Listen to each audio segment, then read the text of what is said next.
Sous l'égide du ministère de l'Enseignement supérieur et de la Recherche scientifique, la Direction générale de la science, la technologie et la recherche a publié ce mercredi 29 mai 2019 les résultats de l'enquête de suivi et encadrement des structures d'innovation au Burundi. Dans son discours d'accueil, le recteur a exprimé son plaisir d'accueillir les autorités ministérielles.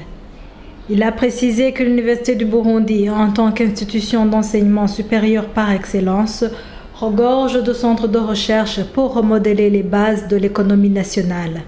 À l'occasion de l'ouverture des travaux de l'atelier de restitution du rapport général des résultats issus des travaux de suivi et encadrement des structures d'innovation au Burundi, c'est un réel plaisir pour la direction de l'Université du Burundi et pour moi-même de vous accueillir et de vous souhaiter la bienvenue la plus chaleureuse dans les enceintes de l'Université du Burundi. L'Université du Burundi a récemment mis en place des structures de recherche que nous estimons susceptibles de conduire à l'innovation technologique et à la transformation de l'économie nationale, pilier du développement durable. Le présent atelier vient donc au moment opportun pour toutes les structures de recherche et d'innovation en général, mais surtout pour les nouveaux centres de recherche de l'Université du Burundi en particulier. Les activités de ces centres de recherche doivent s'inspirer du Plan national de développement 2018-2027 adopté par le gouvernement du Burundi. Les enseignants-chercheurs doivent aussi veiller à ce qu'ils publient dans des revues tant nationales qu'internationales au lieu de coffrer les résultats de recherche dans les tiroirs. Nos chercheurs vont sans doute profiter des conclusions et recommandations de cet atelier pour promouvoir la recherche afin d'atteindre les objectifs visés par le Plan national de développement du Burundi pour la période de 2018-2027. En effet, des recherches ont toujours été effectuées. La publication des résultats de ces recherches dans des revues locales, régionales, voire même internationales, a toujours été réalisée sans pourtant marquer d'impact significatif innovant sur la vie socio-économique de nos populations. Ces résultats de recherche sont pour la plupart restés entre les murs de nos universités alors qu'ils devraient servir de catalyseurs de développement. Conscient de cette lacune, cela nous a amenés à mettre sur le plan d'action de l'exercice 2019-2020 l'établissement de l'inventaire et de la typologie des publications qui ont été réalisées de 2014 à 2019 afin d'avoir un état des lieux de la recherche à l'Université du Burundi. Le secrétaire permanent au ministère de l'Enseignement supérieur et de la Recherche scientifique, qui a représenté le ministre empêché, a dit que les résultats de cette enquête constitueront une base de données et partant le socle pour la planification nationale. Les données constituent le socle de la planification et manquent cruellement dans notre pays. Je voudrais ainsi remercier l'équipe de la Direction générale de la science, technologie et recherche qui a travaillé d'arrache-pied dans un délai relativement court pour constituer la base de données sur les structures d'innovation à travers tout le pays que nous vous soumettons pour la validation. Les travaux de cet atelier rentrent dans le cadre des publications du genre et l'on en est à la 3e édition. Cet atelier entre dans le cadre des activités de publication pour la 3e fois des résultats d'une enquête menée dans le domaine susmentionné. La première ayant été réalisée le 30 décembre 2014 sur les indicateurs et statistiques nationaux et le deuxième en 2018 sur le suivi encadrement des centres et institutions de recherche et industries et associations ayant des activités innovantes au Burundi.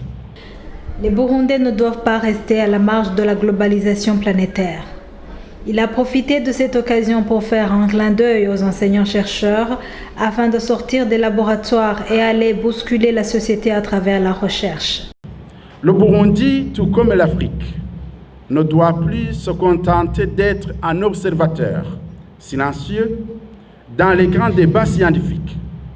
La mondialisation de la science, la technologie et l'innovation doit nous pousser à favoriser son développement et son épanouissement sur notre pays, et ceci malgré la faiblesse de nos moyens. Nous avons donc l'obligation de faire du savoir, de l'information, de la connaissance et de la maîtrise des technologies les piliers de notre développement. C'est précisément la volonté du gouvernement de faire la science, la technologie et l'innovation un moteur de développement socio-économique durable et équitable des Burundais. Désormais, chers amis chercheurs et innovateurs, l'État et tout bailleur possible souhaitent que le chercheur sorte de son laboratoire pour aller bousculer la société à travers les innovateurs et en leur montrant les angles de ces changements positifs possibles. Et nous devons orienter nos recherches vers la recherche des solutions aux problèmes réels des communautés. Le directeur général de la science, la technologie et la recherche a dressé l'état des lieux des structures d'innovation au Burundi qui enregistrent des performances inouïes. Nous avons organisé 3 semaines durant une enquête au niveau national sur l'état des lieux des structures de recherche et d'innovation au Burundi. Nous avons constaté une situation qui s'améliore par rapport à celle de l'année 2018. Une situation qui s'améliore en quantité, même qu'en qualité. Les structures d'innovation ont augmenté. Nous constatons beaucoup d'initiatives dans la création des coopératives, dans la création des associations et même dans l'amélioration de la qualité des biens, des produits fabriqués dans ces structures. Nous constatons aussi un engouement, une amélioration, une ouverture de ces structures par rapport à nous qui venons du ministère, parce qu'on voit qu'ils veulent vraiment mettre au grand jour, mettre à la connaissance du monde ce qu'ils font et les aider au cas échéant dans les difficultés qu'ils rencontrent, dans les problèmes qu'ils rencontrent. Il a également précisé les domaines ciblés par l'innovation technologique et sous le collimateur de la direction générale. Le domaine de l'agroalimentaire qui vient en tête, d'ailleurs avec environ 60% des structures d'innovation. Le deuxième domaine, c'est l'ingénierie et technologie qui vient avec environ plus de 30%. Environ légèrement, bien à peu près 40%. Et enfin, le domaine de la médecine traditionnelle, si je vais dire, avec environ 2%. On voit donc que le domaine agroalimentaire domine les autres, mais les 3 sont présents dans les secteurs d'innovation. Et nous appelons, nous interpellons les innovateurs à ce que tous les domaines, comme ce sont des domaines prioritaires selon la politique du gouvernement, que ce soit des domaines qui suscitent leur intérêt, parce que les produits ici de tous ces domaines sont prioritaires dans le pays, on en a besoin. Le docteur Claver Nijimbele n'a pas manqué de passer en revue les défis qui minent les structures d'innovation. Les structures d'innovation, d'abord qu'elles-mêmes disent rencontrer, ce n'est pas par ordre de priorité, je vais le dire comme tel. Ils nous parlent d'un manque de moyens. En effet, on a constaté que la plupart d'entre elles fonctionnent à base de cotisations des membres. Et ça, dans le contexte de nos citoyens, nos frères et sœurs burundais, on sait qu'ils n'ont pas assez de moyens.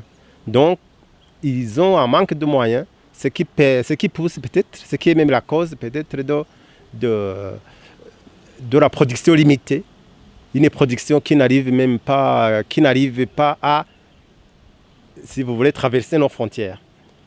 Une production aussi qui est aussi petite en quantité, tant en quantité même qu'en qualité.